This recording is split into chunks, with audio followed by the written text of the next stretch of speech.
നവജാത ശിശുക്കൾ മുതൽ തന്നെ നമ്മൾ ബോട്ടിൽ ഫീഡിങ് കൊടുക്കുന്ന ഒട്ടും ശരിയല്ല. ബോട്ടിൽ ഫീഡ് കൊടുക്കാൻ പാടില്ല എന്ന് പറയാൻ കാരണം ബോട്ടിൽ ഫീഡ് ഉപയോഗിക്കുന്നതോടുകൂടി ആ കുട്ടിക്ക് നിപ്പിൾ കൺഫ്യൂഷൻ കോമൺലി അറിയാന്നുള്ള കാര്യം. ഈ കുട്ടികളെ കുളിപ്പിക്കുന്നതിന് എന്തെങ്കിലും പ്രത്യേക രീതികളുണ്ടോ? ഈ മിക്ക ആൾക്കാരും ഉമ്മ വയ്ക്കാനാണ് പൊതുവെ ഒരു ട്രൈ കാണുന്നത്. അപ്പോൾ അതിന് പകരം ഫ്ലൈയിങ് കീസ് അങ്ങനെയൊക്കെയുള്ള ഷോർട്ട് കട്ടൊക്കെ ഉള്ളൂ. ചിലർ ഗിഫ്റ്റായിട്ട് എല്ലാവരും കട്ടിയുള്ള തുണി കൊണ്ടുവരും, ചിലർ മുണ്ടി നേരിയതാണ് ഈ പൊതിയേണ്ട തുണി എന്നുള്ള വിശ്വാസമുള്ളവരുമാണ്. ശരിക്കും ഇത് രണ്ടിൻ്റെ ദോഷങ്ങൾ ഉണ്ടാക്കത്തേ ഉള്ളൂ. ഏറ്റവും സേഫസ്റ്റ് അമ്മയുടെ അല്ലെങ്കിൽ അച്ഛൻ്റെ സ്കിൻ കോൺടാക്ട് മെയിൻറ്റെയിൻ ചെയ്ത് കഴിഞ്ഞാൽ ഈ പ്രശ്നം വരത്തുമില്ല. പിന്നെ ഡയപ്പർ റാഷ് വരുന്നതും ഈ പാമ്പർ ഉപയോഗിക്കുന്നതിൻ്റെ ദോഷം കൊണ്ടാണ്. ഇവർക്ക് വേണ്ട ഹൈഡ്രേഷൻ മുലപ്പാലിലൂടെ തന്നെ കിട്ടുമോ? അഡീഷണൽ വെള്ളം നമ്മൾ കൊടുക്കേണ്ടതുണ്ടോ? പറയുന്ന ഓരോ 3 മണിക്കൂർ വെച്ചിട്ടാണ് നമ്മൾ ഫീഡിങ് പറയുക. ഈ പറയുന്ന 3 മണിക്കൂർ കുട്ടി കൊടുക്കേണ്ടതാണെങ്കിൽ പോലും ഈ പറയുന്ന സമയമാണ് അമ്മയുടെ ശരീരത്തിലെ പാലുണ്ടാകുന്ന ഉൽപ്പാദനത്തിനുള്ള സമയം. NABH accredited ആയിട്ടുള്ള ഒരു multi speciality hospital with 40 speciality in all medical disciplines with more than 300 beds. With advanced technology, expert doctors and modern infrastructure, we deliver care that's precise yet personal. SK Hospitals, touching human lives. Doctor, ഒരു ചെറിയ കുഞ്ഞിനെ, അതായത് new ബോണിനെ care ചെയ്യുമ്പോൾ പല സംശയങ്ങളുണ്ടാവും. അതിൽ പണ്ട് നമ്മൾ വിശ്വസിച്ചിരുന്ന പലതും ഇപ്പോൾ ഒരു അൺലേൺ ചെയ്യുന്ന ഒരു പ്രോസസ്സും കൂടി ഇന്നത്തെ കാലത്ത് നടക്കുന്നുണ്ട്. അതുകൊണ്ട് ചോദിക്കുകയാണ്, കുട്ടികളെ ബോട്ടിൽ ഫീഡ് ചെയ്യുന്നത് നല്ലതാണോ? 2 ഒപ്പീനിയൻസ് ഉണ്ടാവും. നമുക്കറിയാം വേണ്ട എന്നൊക്കെ ഉണ്ടെങ്കിലും ചിലപ്പോൾ വീട്ടിലെ മുതിർന്നവർ നമ്മളോട് പറയും 5 മാസം തൊട്ട് ചെറിയ വെള്ളമൊക്കെ ബോട്ടിലിൽ കൊടുത്തു തുടങ്ങൂ എന്നുള്ളത്. അപ്പോൾ ഒരു സംശയം ഉണ്ടാവാം. അതുകൊണ്ട് ചോദിക്കുകയാണ്, കുട്ടികളെ ബോട്ടിൽ ഫീഡ് ചെയ്യുന്നത് നല്ലതാണോ? കുട്ടികളുടെ ബോട്ടിൽ ഫീഡിങ് ഒട്ടും ശരിയല്ല. നവജാത ശിശുക്കൾ മുതൽ തന്നെ നമ്മൾ ബോട്ടിൽ ഫീഡിങ് കൊടുക്കുന്ന ഒട്ടും ശരിയല്ല. പീഡിയാട്രിക് പ്രായമുള്ള കുട്ടികളാണെങ്കിലും ബോട്ടിൽ ഫീഡിങ് കൊടുക്കുന്നതും ശരിയല്ല. നമ്മൾ ന്യൂ ബോൺസും നമ്മൾ ഐസിക്കകത്താണെങ്കിൽ പോലും ഗോകർണം എന്ന് പറയും, ചിലർക്ക് പാലട എന്ന് പറയുന്നതിൽ അറിയത്തുള്ളൂ. അപ്പോൾ അതിൽ 2-3 ടൈപ്പ് മെറ്റീരിയൽ പാലഡാസ് ഉണ്ട്. ചിലർ ഷാർപ്പായിട്ട് വരുന്നുണ്ട്, ബ്ലണ്ടായിട്ട് വരുന്നൊരു കേർവ് ടൈപ്പ് ഉണ്ട്. അങ്ങനത്തെ കേർവ് ടൈപ്പുള്ള ബ്ലണ്ട് അല്ലാത്തതിനെ ഉപയോഗിക്കുക എന്നുള്ളതാണ് പ്രാധാന്യം. ബോട്ടിൽ ഫീഡ് കൊടുക്കാൻ പാടില്ല എന്ന് പറയാൻ കാരണം ബോട്ടിൽ ഫീഡ് ഉപയോഗിക്കുന്നതോടുകൂടി ആ കുട്ടിക്ക് നിപ്പിൾ കൺഫ്യൂഷൻ കോമൺലി അറിയാന്നുള്ള കാര്യം. പക്ഷെ അതിനെക്കാട്ടുള്ള ഡേഞ്ചറസ് എന്ന് പറയുന്നത് ഇത് ഒരു ലിപ്പിൻ്റെയും ഈ മോണിൻ്റെ ഷേപ്പൊക്കെ മാറും. അപ്പോൾ ഷേപ്പ് മാറുമ്പോഴത്തേക്കും ഇവർ സംസാരിക്കുന്ന പ്രൊണൗൺസിയേഷൻ കുറച്ചുകൂടെ കഴിയുമ്പോഴത്തേക്കും മാറ്റങ്ങളൊക്കെ ഉണ്ടാവും. പിന്നെ ടീത്തിൻ്റെ അലൈൻമെൻറ്റും മാറും. ടീത്ത് ബഡ്സ് എല്ലാം ഈ മസാജ് ചെയ്ത് വരുന്നത്. അപ്പോൾ അങ്ങനത്തെ അലൈൻമെൻറ്റ്സ് മാറുമ്പോഴും ഉള്ള പ്രശ്നങ്ങൾ ഫ്യൂച്ചറിൽ കാണുന്നത്. പിന്നീടാണ് ഇൻഫെക്ഷൻ്റെ കാര്യങ്ങളൊക്കെ അക്യൂട്ടാണ്, മറ്റൊക്കെ പിന്നീട് ഉണ്ടാകുന്നതാണ്. പിന്നെ പ്ലാസ്റ്റിക്കിൻ്റെ ഒരു കണ്ടൻറ്റാണ് കുട്ടികളുടെ ശരീരത്തിൽ ഇതിലോട്ട് ഇത് പോകുന്നത്. അപ്പോൾ വയറിനകത്തുണ്ടാകുന്ന വ്രണങ്ങളുണ്ടാക്കും. പിന്നെ അങ്ങനെ ചില കുട്ടികൾ കരച്ചിലൊക്കെ ആയിരിക്കും, ചില കുട്ടികൾ അത് കാരണം ആയിരിക്കും ഇൻഫെക്ഷൻ വരുന്നത്. അപ്പോൾ അതിന് കൊടുത്ത് എങ്ങനെ ക്ലീൻ ചെയ്താലും ഒരു ബോട്ടിൽ ഫീഡിങ് കൊടുക്കാൻ പാടില്ലാത്തതാണ്. അപ്പോൾ കുട്ടികൾക്ക് നമ്മൾ ലിക്വിഡ് ഫോംസിലുള്ള ഫുഡ് ഇൻട്രൊഡ്യൂസ് ചെയ്യണമെങ്കിൽ ആദ്യം ഗോകർണത്തിൽ കൊടുക്കാം, പിന്നെ സ്പൂണാണോ? കപ്പും സ്പൂണും. പിന്നെ കുട്ടികൾക്ക് അതിൽ കൊടുക്കുന്ന ക്വാളിറ്റിയുള്ള സാധനങ്ങൾ ഉപയോഗിക്കുക എന്നുള്ളതാണ് പ്രാധാന്യം ഈ വീനിങ് ടൈമിലൊക്കെ. മിക്ക എല്ലാവരും ഇത് ചൂസ് ചെയ്യുന്നൊരു പ്രവണത വരുന്നത് ട്വിൻ ബേബീസ് ഉള്ളപ്പോഴും അല്ലെങ്കിൽ എവിടെയെങ്കിലും യാത്ര പോകുമ്പോൾ കാറിലായാലും ട്രെയിനിലായാലും. അപ്പം അങ്ങനത്തെ സാഹചര്യങ്ങളിൽ അത് ഒഴിവാക്കുക എന്ന് പറയാനേ പറ്റത്തുള്ളൂ. ഡോക്ടർ, അതുപോലെ തന്നെയാണ് ഇപ്പോൾ പലരും പ്രഗ്നൻസി കഴിഞ്ഞ് ഡെലിവറി കഴിഞ്ഞ് വീട്ടിലേക്കല്ല വരുന്നത്, ചില വെൽനസ് ക്ലിനിക്കുകളിലേക്കൊക്കെ പോകുന്ന ഒരു പ്രവണതയുണ്ട്. കാരണം മനുഷ്യരുടെ ഒരു ധാരണ അവിടെ പോയാൽ കുട്ടിക്ക് നന്നായി സുഖപരിചരണം കിട്ടുമെന്നും നന്നായി കുളിപ്പിക്കാൻ അറിയുന്ന എക്സ്പീരിയൻസ്ഡ് ആയിട്ടുള്ള നേഴ്സസ് അവരെ നോക്കുമെന്നൊക്കെ ഉള്ളതാണ്. അപ്പോൾ ഈ കുട്ടികളെ കുളിപ്പിക്കുന്നതിന് എന്തെങ്കിലും പ്രത്യേക രീതികളുണ്ടോ? ഈ കുട്ടികളെ കുളിപ്പിക്കുമ്പോഴുള്ള മസാജിങ്, അതേപ്പറ്റിയൊക്കെ ഒരു ന്യൂനറ്റോളജിസ്റ്റ് എന്ന നിലയ്ക്ക് ഡോക്ടർക്ക് എന്താ പറയാനുള്ളത്? കുട്ടികൾ മസാജ് ചെയ്യാൻ നല്ലതാണ്, പക്ഷേ കുട്ടികൾ ഉപയോഗിക്കുന്ന എണ്ണകളിൽ നമ്മൾ അത്ര അധികം സപ്പോർട്ട് ചെയ്യാറില്ല. പ്യുവർ വെർജിൻ കോക്കനട്ട് ഓയിൽ എന്ന് പറയുന്നത് ഇപ്പം ബ്രാൻഡിങ് പോലും നമ്മൾ പറയാറില്ല. ഞാൻ കോമൺലി നമ്മൾ OPD നമ്മളെല്ലാവരും പറയുന്നത് മില്ലിലാട്ടിയ വെളിച്ചെണ്ണ അതേപോലെ വാങ്ങിക്കാൻ നോക്കുക എന്നുള്ളതാണ്. പിന്നെ ആകെയുള്ളൊരു നല്ല വെളിച്ചെണ്ണ ഉപയോഗിക്കുന്നതിൻ്റെ ക്വാളിറ്റി അനുസരിച്ചിരിക്കും. പിന്നെ മസാജ് ചെയ്യുന്നതിനുള്ള പ്രവർത്തനം എന്ന് വെച്ചാൽ നമ്മളിപ്പോൾ എഡ്യൂക്കേറ്റ് ചെയ്യുന്നത് കുളിപ്പിക്കുന്ന എങ്ങനെ പാരൻസ് ചോദിക്കുമ്പോൾ പറയും, ഞാൻ പറയാറുള്ളത് നമ്മുടെ OPDക്ക് പറയുന്നത് കുട്ടിയെ കുളിപ്പിക്കുന്ന സ്ഥലങ്ങളിലുള്ള ടെമ്പറേച്ചർ. ഇപ്പം കുട്ടീനെ നമ്മൾ ഡ്രസ്സ് മാറ്റിയിടുമ്പം കുട്ടിയുടെ കയ്യിലോ കാലിലോ നീലിക്കാം. അപ്പം നീലിക്കുന്നതിൻ്റെ അർത്ഥം വെയിറ്റ് കുറയുന്നുള്ളതും അതനുസരിച്ച് കുട്ടിയുടെ ശരീരം തണുക്കുമ്പോൾ ടെമ്പറേച്ചർ കുറഞ്ഞു വരുന്നതാണ് അർത്ഥം. അപ്പം അങ്ങനെ ഉണ്ടെങ്കിൽ നമ്മൾ അതേപോലെ സ്കിൻ ടു സ്കിൻ കോൺടാക്ട് ചെയ്യാൻ പറയും കുട്ടികൾ. പിന്നെ രാവിലെ നമ്മളൊരു 9 to 10 o'clock മുന്നേ ആ സമയമായിരിക്കും ഏകദേശം നമ്മൾ കുളിപ്പിക്കാൻ നോക്കാൻ ശ്രമിക്കുക. ഒന്ന്, ഈ സമയങ്ങളിൽ വീട്ടിൽ ആരെങ്കിലും കാണും. 2, സൂര്യൻ്റെ വെളിച്ചം ഒരുപാട് കൂടത്തുമില്ല, കുറവായിരിക്കും, ഒരു മിഡിൽ ടൈം ആയിരിക്കും. അപ്പോൾ അങ്ങനെ ആകുമ്പോഴത്തേക്ക് കൂടുതൽ വേർത്താലും ഇവർ വെയിറ്റ് കുറഞ്ഞുള്ള പ്രശ്നങ്ങളും വരും. അപ്പോൾ കൂടുതൽ തണുക്കാനും പാടില്ല. അതാണ് ആ ഒരു ടെമ്പറേച്ചർ ടൈം ലിമിറ്റ് നമ്മൾ പറയും. പിന്നീട് നമ്മൾ പറയുന്നത് കുളിപ്പിക്കാൻ ഉപയോഗിക്കുന്ന വെള്ളത്തിൻ്റെ ടെമ്പറേച്ചർ, അതൊരു 10 seconds നമുക്കൊരു വിരലിങ്ങനെ ഡിപ്പ് ചെയ്ത് വെക്കാൻ പറ്റുന്ന ടെമ്പറേച്ചർ. അങ്ങനത്തെ ലൂക്കോം വാട്ടർ നമ്മൾ കുറച്ച് ഇംഗ്ലീഷ് എന്നുള്ളവർ പറയും. മറ്റുള്ളവർക്കാണെങ്കിൽ പറയും ഒരു ഇളം ചൂട് വെള്ളം. അപ്പോൾ ആ വെള്ളം ഉപയോഗിക്കുന്നതിൻ്റെ കാരണം എന്ന് പറഞ്ഞാൽ യൂട്രസിനകത്ത് ഇവർ അതേ ടെമ്പറേച്ചറിലുള്ള ആണ് കൂടുതൽ നിൽക്കുന്നത്. ആ ടെമ്പറേച്ചർ അത് റീക്രിയേറ്റ് ചെയ്ത് കൊടുക്കുന്ന ഒരു എൻവയോൺമെൻറ്റ് ആക്കി വയ്ക്കുമ്പോഴാണ് ഈ ഇങ്ങനെ കൈയും കാലം നീലിക്കാതിരിക്കുക. പിന്നെ ഇതിന് നമ്മൾ ഡ്രസ്സ് മാറ്റി ഇടുമ്പോഴും കുട്ടീനെ ഒരു ഓയിൽ ബാത്ത് കിടത്തി ഒരു 10-15 മിനിറ്റ് വെയിറ്റ് ചെയ്യും. ആ സമയത്തും മസാജിങ്ങിനുള്ള പ്രാധാന്യം എന്ന് വെച്ചാൽ നമ്മുടെ കൈ വാമായിരിക്കും മിക്ക ഹ്യൂമൻസിൻ്റെ. വളരെ ചെറിയ ആൾക്കാർക്ക് മാത്രമേ കൈയിൻ്റെ ഉള്ളിൽ തണുത്തൊക്കെ ഇരിക്കുന്നു. ഓൾറെഡി നമ്മൾ ചൂടെല്ലാം ഉപയോഗിക്കുന്ന നമ്മുടെ ഹാൻഡ്സും ഫിംഗേഴ്സും ചൂടായിരിക്കും. സെയിം ഇത് തന്നെ ആ ബേബിയുടെ ശരീരത്തിൽ റോൾ ചെയ്യുമ്പോഴത്തേക്കും ആ ടെമ്പറേച്ചർ എൻവയോൺമെൻറ്റ് റീക്രിയേറ്റ് നടന്നുകൊണ്ടിരിക്കും. അപ്പോൾ ഹീറ്റ് സോഴ്സിൻ്റെ ഇതിനുള്ളത് ഈ ടെമ്പറേച്ചർ ഫിംഗർ ടിപ്സിൽ നടക്കുകയും ചെയ്യും. കുട്ടിക്ക് കൊടുക്കാനുള്ള ബാത്തും ഉണ്ടാവും. പിന്നെ അതനുസരിച്ച് കുട്ടിയുടെ കൈയിനുള്ളിലും കാലിലും നീലിക്കത്തില്ല. പിന്നെ അതിനുശേഷം ഈ വെള്ളം ഉപയോഗിച്ച് കുളിപ്പിക്കാൻ നോക്കും. പിന്നീട് അതിനുശേഷം നമ്മൾ പറയാനുള്ളൊരു 5.5 pH ഉള്ളൊരു സോപ്പ് ഉപയോഗിക്കാമെന്നേ പറയത്തുള്ളൂ. ചിലർ ഇപ്പോൾ ഗ്ലിസറിൻ കണ്ടന്റ് ഉള്ള സോപ്പിന് പേര് ഇങ്ങോട്ടൊക്കെ പറയും, പല പല ബ്രാൻഡിങ്സ്. അതിലൊന്നും നമ്മൾ നോക്കാറില്ല. ഇപ്പോഴത്തെ ഗവൺമെൻറ് പ്രോട്ടോകോൾ അനുസരിച്ച് 5.5 pH സോപ്പ് ഉപയോഗിക്കുക എന്നുള്ള ഒറ്റ സോപ്പിൻ്റെ ആവശ്യമുള്ളൂ. ശരി, പിന്നെ അതിന് ശേഷം ഒരു കെമിക്കൽസിൻ്റെ ഒരു കാര്യങ്ങളും ആവശ്യമില്ല. അപ്പോൾ അങ്ങനെ ആകുമ്പോൾ സ്കിൻ കെയറും കറക്റ്റായി, വേറെ ഇഷ്യൂസും വരത്തുമില്ല. പിന്നെ കഴിയുന്നത് ഇവരുടെ സ്കിന്നിൻ്റെ pH നമ്മളായിട്ട് ഡിസ്റ്റർബ് ചെയ്തിരുന്നു കഴിഞ്ഞാൽ കുട്ടിക്കും അതിനനുസരിച്ച് കുഴപ്പമുണ്ടാകത്തില്ല. ഡോക്ടർ, അതുപോലെയാണ് ഈ കുളിപ്പിച്ച് കഴിഞ്ഞിട്ട് ഈ മോയ്സ്ചറൈസർ അതൊക്കെ കുട്ടിക്ക് ആവശ്യമുണ്ട്? ബേബി മോയ്സ്ചറൈസർ അങ്ങനെ ഒന്നും വേണ്ടല്ലോ? ഈ 5.5 pH എന്ന് പറയുന്നതിൻ്റെ അകത്തുള്ള ഗവൺമെൻറ് ഡ്രഗ് കൗൺസിലിൻ്റെ അവരുടെ പറയുന്നത് ക്രീംസിനകത്ത് പകുതി കൂടുതൽ സാധനം ഇതിനകത്ത് തന്നെ ഉണ്ട്. പിന്നെ അതിനുവേണ്ടി സെപ്പറേറ്റ് ആയിട്ട് ഇതിൻ്റെ ഒന്നും ആവശ്യമില്ല. അതാണ് കഴിയുന്ന കെമിക്കൽസ് ഇല്ലായിരുന്ന അത്രയും നല്ല കാര്യം. ഇപ്പം സ്കിൻ കെയറിൽ ഞാനൊക്കെ പറയുന്നത് ഒന്ന് ഉപയോഗിക്കുന്ന ഓയിലിൻ്റെ കാര്യം, പിന്നെ അമ്മയുടെ ഡയറ്റ്, അതിനനുസരിച്ച് കട്ടിപ്പാലിലുള്ള ന്യൂട്രീഷനാണ് ഇവരുടെ സ്കിന്നിലുള്ള ഈ 5 ലെയറിനുള്ള ന്യൂട്രീഷൻ. അപ്പോൾ ബേസിൽ നിന്നുള്ള കാര്യങ്ങൾ ന്യൂട്രീഷൻ കറക്റ്റായിരുന്നാലേ മുകളിലുള്ള പ്രശ്നം മാറത്തുള്ളൂ. പിന്നീടുള്ളത് കുട്ടീനെ പൊതിഞ്ഞെടുത്തുന്ന രീതി. അപ്പം സ്കിന്നിൽ എയർ കോൺടാക്റ്റ് ഉള്ളിടത്ത് ഡ്രൈനെസ് വരത്തില്ല. അപ്പോൾ റാപ്പിംഗ് കറക്റ്റാണ്, ഈ പറഞ്ഞ ഡയറ്റ് കറക്റ്റാണ്, ഈ പറഞ്ഞ രീതിയിൽ സ്കിന്നിൽ നമ്മൾ ടച്ച് ചെയ്യുന്ന രീതി, ഹാൻഡ് ഹൈജീൻ, കയ്യിലുള്ള അഴുക്കുകളില്ലായിരിക്കുന്ന, പിന്നെ കെമിക്കൽസ് കഴിയുന്നു ഇല്ലാതിരിക്കുക. അപ്പോൾ തന്നെ പകുതി സ്കിൻ ഇഷ്യൂസ് ഇല്ല. ഡോക്ടർ ഇത് പറഞ്ഞു കേട്ടപ്പോൾ എനിക്ക് ഓർമ്മ വരുന്നൊരു കാര്യമാണ്, ഈ കുഞ്ഞുങ്ങൾ ജനിച്ച് വീട്ടിലെത്തിക്കഴിഞ്ഞാൽ ഒരുപാട് പേര് കാണാൻ വരും. ചിലപ്പോൾ ഓഫീസ് വിട്ട് മനുഷ്യർ വരുന്നതായിരിക്കും, ബസ്സിലും ഡ്രൈവ് ചെയ്തിട്ടും ഒക്കെ വരുന്നവരായിരിക്കും. ഇപ്പോൾ സ്കൂളിൽ മൂത്തുകുട്ടി സ്കൂളിൽ നിന്ന് വരുന്നതായിരിക്കും. അതെ. അപ്പോൾ ഇവർ വന്ന ഉടനെ വാവയെ വാരിയെടുക്കുക, താലോലിക്കുക, ഇതൊക്കെ ആയിരിക്കും. അപ്പോൾ ചിലപ്പോൾ നമുക്ക് പറയണമെന്നുണ്ടാവും ഒന്ന് കൈവാഷ് ചെയ്തിട്ട് വരുമോ എന്നൊക്കെ. പക്ഷേ പറഞ്ഞാൽ ഇവരെന്ത് വിചാരിക്കുമെന്ന ടെൻഷൻ കൊണ്ട് നമ്മളിത് ആലോചിക്കില്ല. എത്രത്തോളം ഇമ്പോർട്ടൻ്റ് ആണ് ഒരു കുഞ്ഞു ബേബിയെ കെയർ ചെയ്യുമ്പോൾ? അതിനകത്തുള്ള ഇപ്പോഴത്തുള്ളതിന് കോവിഡ് സമയത്തിന് ശേഷം പിന്നെ അതിന് പകുതി പ്രശ്നങ്ങൾ അഡൽട്സിൽ കുഴപ്പമില്ല. വെച്ചാൽ കുറച്ചുകൂടി പറഞ്ഞാൽ മനസ്സിലാവുന്ന ഒരു ഏജ് ഗ്രൂപ്പ്, ഒരു ഹൈ സ്റ്റാൻഡ് 8th മുകളിലോട്ട് 8th ഒക്കെ താഴത്തുള്ളിൽ ഒറ്റ വഴി ഒരു പ്രഗ്നൻ്റ് ആവുന്ന ലാസ്റ്റ് ടൈമിൽ തന്നെ അവരെ പറ്റിയുള്ള കെയർ ഒന്ന് പറഞ്ഞ് മനസ്സിലാക്കി കൊടുത്തു കഴിഞ്ഞാൽ വീട്ടിൽ വെച്ച് തന്നെ പ്രാക്ടീസ് ചെയ്ത് കഴിഞ്ഞ് കഴിഞ്ഞാൽ പിന്നെ കുഴപ്പമില്ല. അപ്പോൾ ഈ മിക്ക ആൾക്കാരും ഉമ്മ വയ്ക്കാനാണ് പൊതുവെ ഒരു ട്രൈ കാണുന്നത്. അപ്പോൾ അതിന് പകരം ഫ്ലൈയിങ് കീസ് അങ്ങനെയൊക്കെയുള്ള ഷോർട്ട് കട്ടൊക്കെ ഉള്ളൂ. കാരണം പക്ഷേ പിള്ളേർ എത്ര പറഞ്ഞാലും അവർ എക്സ്പ്രസ് ചെയ്യാനുള്ളൊരു പ്രായം കൂടെയാണ്. അപ്പോൾ അവർക്ക് ഇത് മാറ്റി നിർത്തിയാലും സൈക്കോളജിക്കലി അവരുടെ പ്രിഫറൻസ് പോയെന്നുള്ളതും അവർക്ക് ഒരു വേറെ രീതിയിലുള്ള കുശുമ്പ് വരിക എന്നുള്ളൊരു കാഴ്ചപ്പാടും കൂടെ ഇതിനകത്തുണ്ട്. അപ്പോൾ അങ്ങനെ വരാതിരിക്കുന്നതിനാൽ ഒന്ന് അമ്മമാരെന്നെ അങ്ങോട്ട് അവർ കാണേ ഉമ്മ വയ്ക്കാതിരിക്കുമ്പോൾ പാതി പ്രശ്നമില്ല.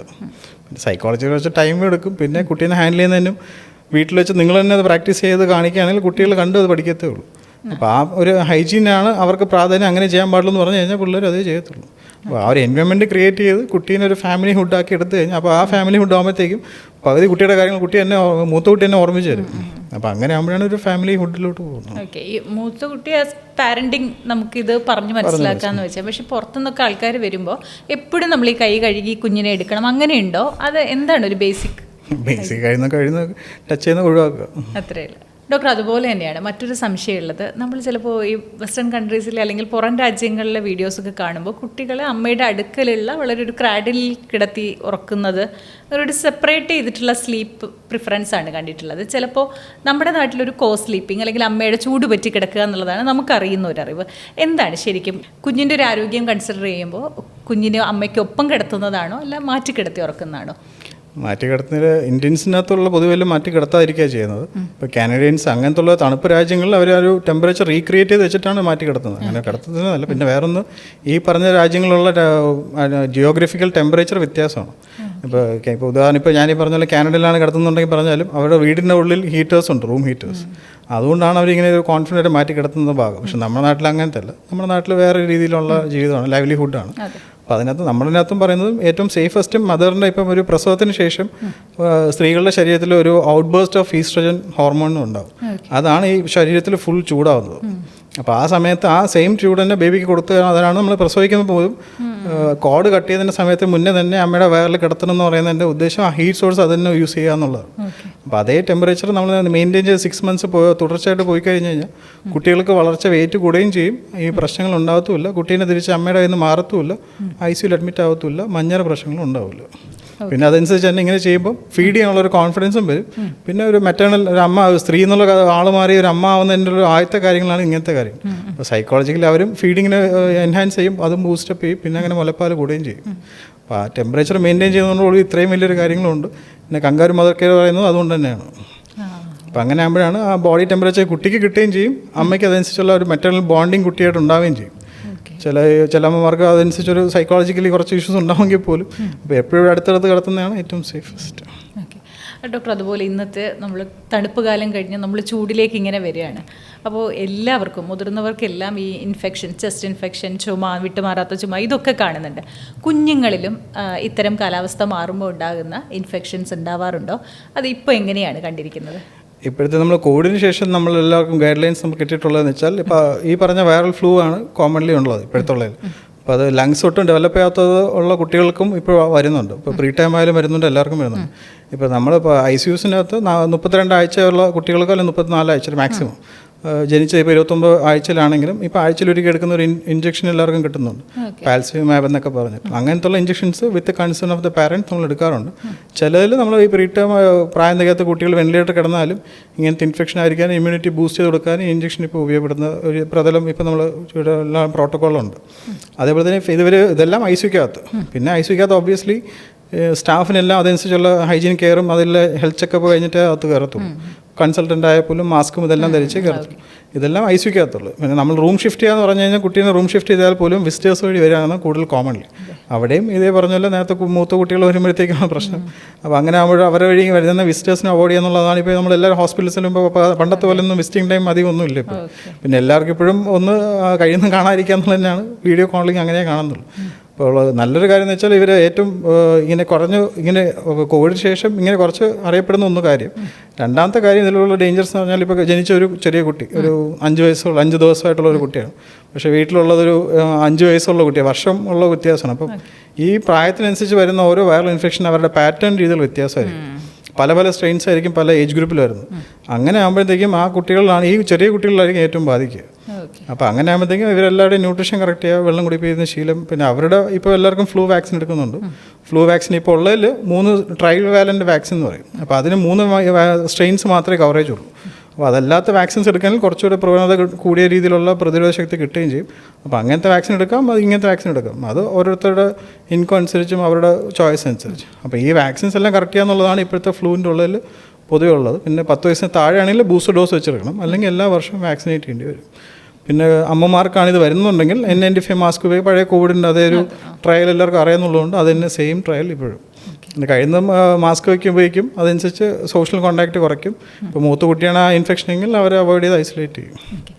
ഡോക്ടർ, ഈ റെസ്പിറേറ്ററി പ്രശ്നങ്ങൾ കുഞ്ഞുങ്ങൾക്ക് വരുമ്പോൾ നമ്മൾ എന്തൊക്കെയായിരിക്കും, ഈ ചെറിയ കുഞ്ഞല്ലേ, അപ്പോൾ നമ്മൾ ശ്രദ്ധിക്കേണ്ട ലക്ഷണങ്ങൾ എന്തൊക്കെയായിരിക്കും? ഇത് വീട്ടിൽ തന്നെ നമുക്ക് സോൾവ് ചെയ്യാം, അല്ല ഇതൊന്ന് ശ്രദ്ധിക്കണം, അല്ല ഡോക്ടറെ അടുത്ത് നിർബന്ധമായും എത്തണം, അങ്ങനെ തോന്നുന്ന ഒരു ലക്ഷണങ്ങൾ എന്തൊക്കെയാണ്? നമ്മൾ ആദ്യമേ അമ്മമാരെ എഡ്യൂക്കേറ്റ് ചെയ്ത് ഒന്ന് ഇങ്ങനത്തെ ഒരു വന്നു കഴിഞ്ഞാൽ ആ വീട്ടിലാർക്കും അങ്ങനെ ഉണ്ടെങ്കിൽ N95 മാസ്ക് ഇതെല്ലാം ഉപയോഗിക്കാനൊക്കെ പറയും.